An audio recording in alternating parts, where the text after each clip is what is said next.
আকাশে শরতের হাসি, মাঠে ঘাটে কাশফুল, আঙিনায় শিউলির উল্লাস, অনেক আশায় বুক বাঁধে সকলে।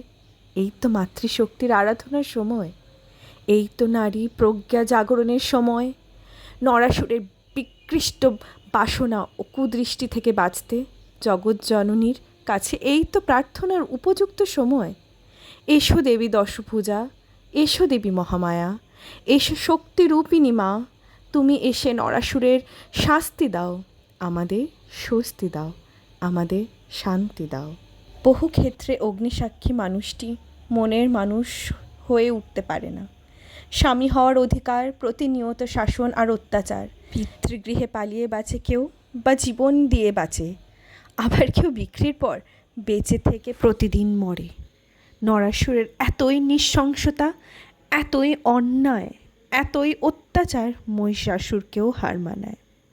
মহিষাসুর নয়, দিকে দিকে এখন দুর্গারা ভীত, সন্ত্রস্ত নরাসুরের ভয়ে।